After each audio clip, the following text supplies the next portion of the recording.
Taidy knew adults disliked things that couldn't be explained, especially things that didn't generate income, didn't improve her life, and didn't make anyone look successful. The cardboard box under her bed fit the description of everything adults didn't want to see. "It's old. It just clutters up the room, Taidy," Mom said, sweeping her gaze across the room without looking at the girl. "Yes." The girl nodded, not arguing, because she knew adults didn't need explanations. They just needed silence. A silence that wouldn't make them question themselves. "I didn't pack anything. I just remembered it." There were no valuables in the box, only scraps of paper, dried flowers, and words someone had said and forgotten. But at that moment, Taidy felt that those days hadn't gone away. They were still breathing silently. Not demanding, not explaining themselves. Just waiting for someone to open it with their heart, not with judgment. The vintage repair shop is located in an area where new buildings are never completed. Not because of a lack of time, but because this town dislikes things that don't yet have a story. Taidy observed the adults lining up. They didn't look desperate, but rather confident, as if the past gave them an undeniable standing. A middle-aged man said to the person in front, "At least what happened before proved that we were once right." Another woman in the line added, "If we stick to the past, the city will follow us." Taidy, muttering, "The past could walk?" Taidy didn't understand every word, but she understood the tone. It wasn't the voice of someone reminiscing. It was the voice of someone claiming their rights. In this city, the past isn't a story. It's a pass. That makes some voices louder than others. Taidy looked up at the shop sign and slowly understood. Taidy, this place doesn't sell things, but reasons, right? This place doesn't sell memories, but righteousness. The past in this town isn't something remembered with the heart, but something referenced to tell who should lead and who should be silent. The girl stood still, because she had just realized that sometimes old stories can make an entire town stop and listen to new stories. The shop owner never asked who was hurt where. He only asked who should take the blame. "Old man, who do you want to blame?" The answers came quickly, as if they had been rehearsed their whole lives. "Customer, the system forced it." Another customer, "Everyone did it back then. If we didn't do that, we wouldn't survive." The past was brought up not to understand, but to protect oneself from guilt. Taidy watched silently. She felt that here, they weren't listening to memories, but to excuses. The old man sorted through his memories. Some were kept, some were silently placed down, as if they had never meant anything. Taidy, and the whole truth? The old man. It's too heavy to live with. That's when Taidy began to understand. This shop doesn't repair the past, but it edits it to fit what people want to believe. Because sometimes knowing the whole truth might make it impossible for many people to continue living the same way. Taidy began to notice that the town wasn't just reminiscing about yesterday, but using yesterday as an excuse. Signs were plastered all over town. Every sign said the same thing, as if the past was the ready-made answer to all the fears of today. One adult. Maintaining the old ways is the key to stability. Another added, changing too much might ruin everything. The adult spoke with a firm tone, as if their words had been approved by a higher authority. In the community meeting room, Taidy sat listening as the adults took turns sharing stories from the past. Not to learn, but to decide who should speak first and who should listen quietly.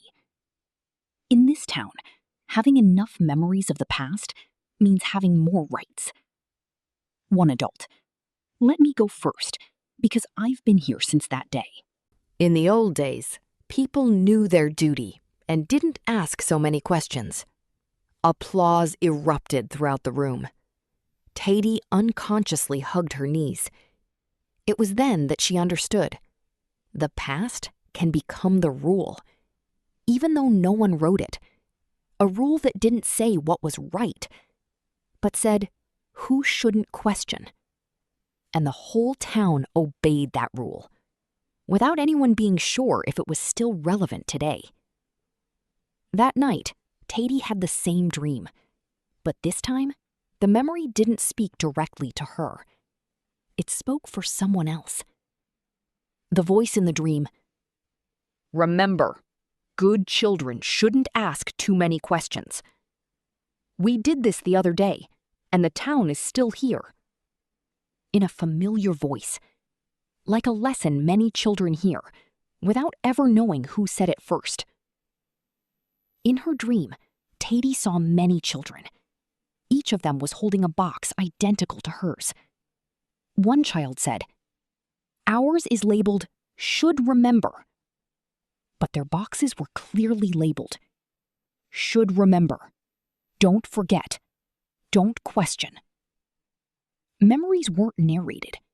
They were arranged like objects in a classroom that everyone had to memorize in the same way.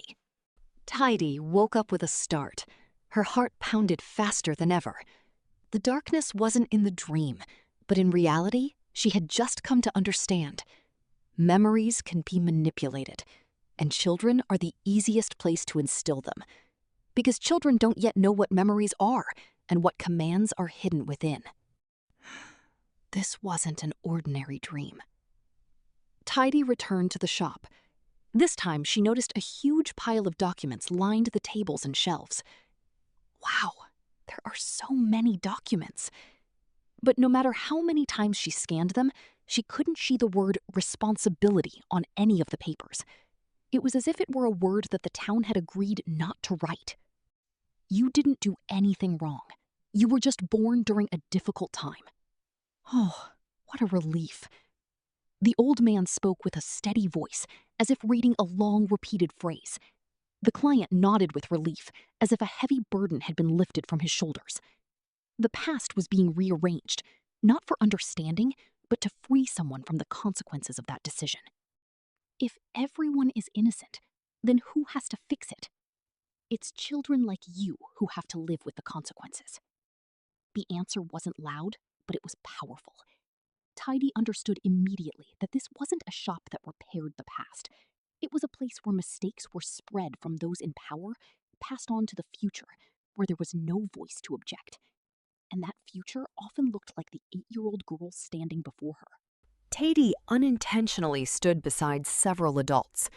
They spoke of the future in a weighty tone, but no one leaned down to speak directly to her. She only just realized that those words were traveling through her, not coming to her.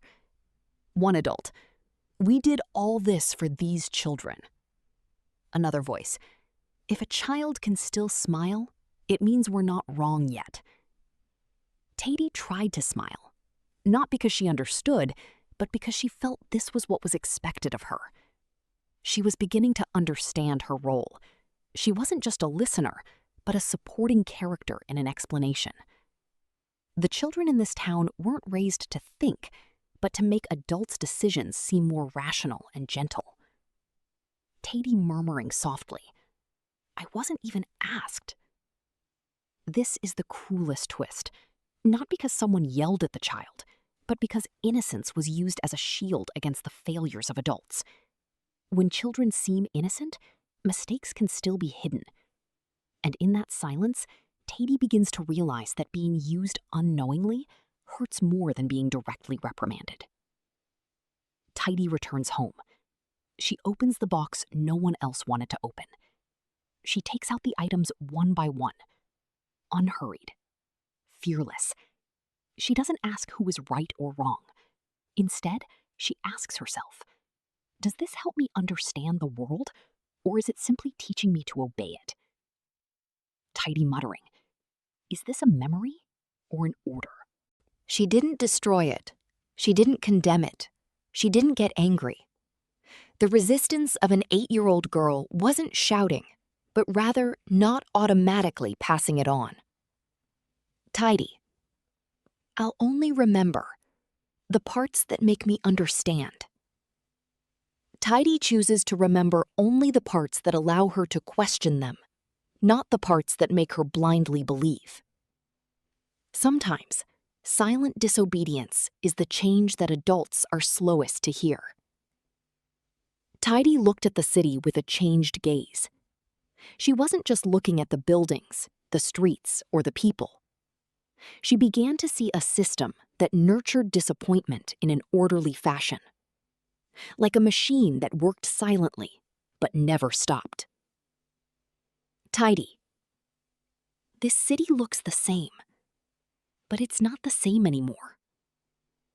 One adult, we did this the other day, and it worked.